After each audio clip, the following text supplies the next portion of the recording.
we're going to start off with the neutral bow stance. And this is our first Kenpo stance that kind of starts getting into our combatives a little bit, okay? So if I'm standing at the attention stance, all I would do is prefix whatever foot or whatever side has been called out by the instructor. And by prefix, I mean move your foot first so that way when you step back, you're in that strong position. So, instructor calls out left neutral bow. What I'm going to do is prefix my left foot. You can see it's on this 45-degree line right here, right? So I prefix it. My toe happens to be on what? The left side of the line. And then I step back, and my feet are parallel, kind of at a diagonal, right? Off to the side.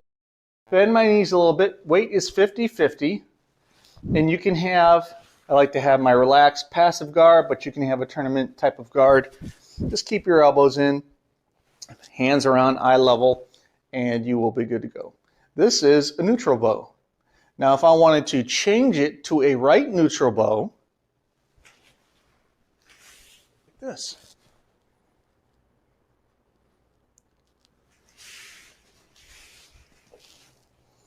Again, it's a 50-50 type of stance.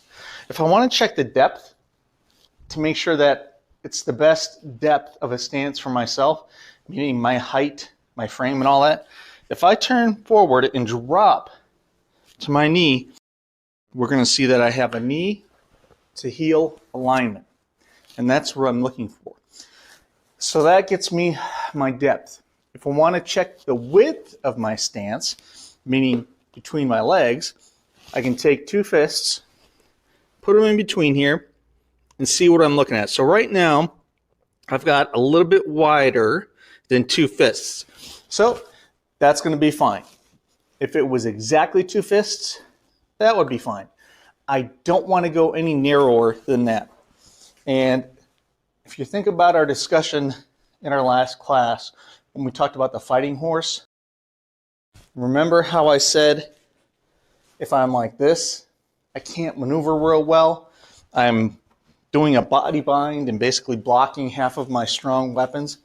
Well, that's what's going to happen if you're in a neutral bow and you accidentally step back like this. Okay?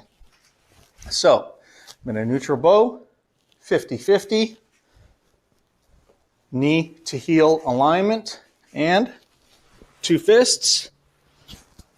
Margin for error says I can go a little bit wider if the situation demands it, but I don't want to go narrower or straight. From here, we're going to shift into our next stance, which is the forward bow. And all that is turning my shoulders and my hips forward, straightening out the rear leg, and then I will be in a left forward bow. So this is it. All I do is pivot on this rear foot, square off my hips, my shoulders. And why would I do something like that? If I was trying to throw a punch with my rear hand and get some more range. Right now, I'm kind of locked up, okay? If I pivot, I can get maybe 4 or 5 inches out of this. Okay, so it gives me a little bit more power. And then I can come back to my neutral bow. If I go to a right neutral bow, and I want to shift into a right forward bow, same thing, pivot on that back foot, shoulders and hips.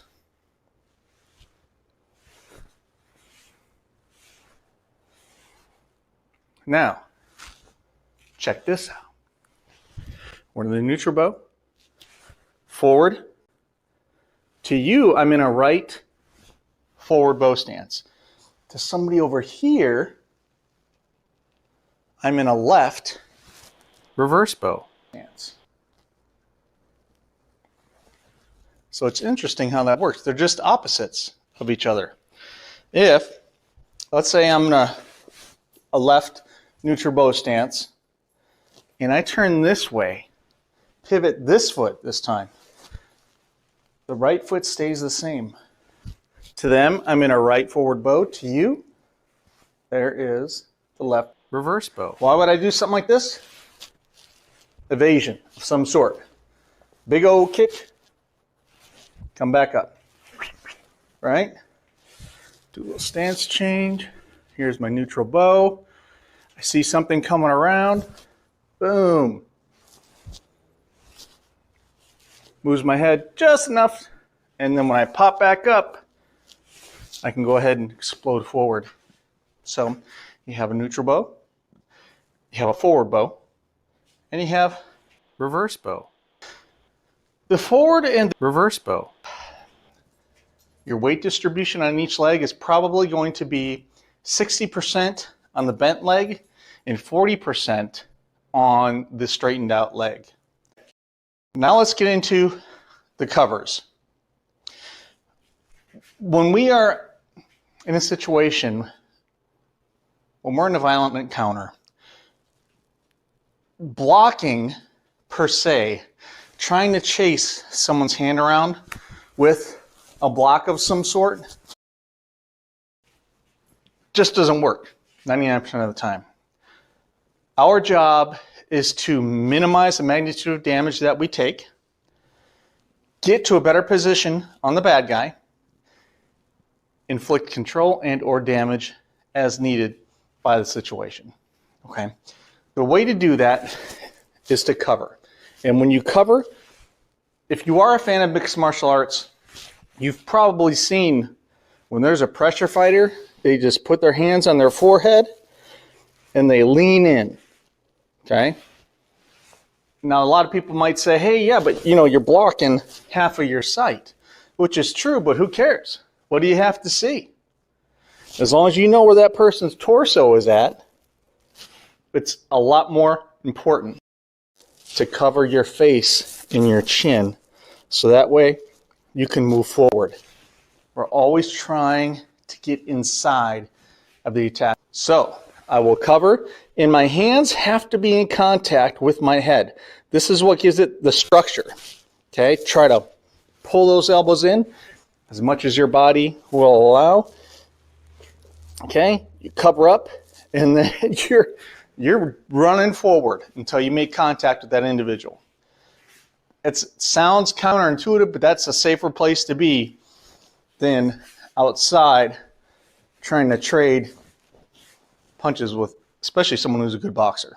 Okay, so this is what we call a shell. This is a full shell. This is a half shell. You can use this if you have to access your firearm or something like that. Or maybe you're protecting your kid, moving them out of the way. Okay? So we will practice maybe covering up. Someone caught us by surprise. Sucker punch, who cares? Go forward. We're going to make contact. We need that visceral sensitivity, that tactile familiarization in our training so that way when it happens in real life, it's not a surprise. Okay? So, full shell, half shell. You can control your elbow as needed. It's going to be a body shot or a head shot. Covering is kind of like the icing on the cake. What's really going to save you is that momentum off whatever line you're currently on and into that person.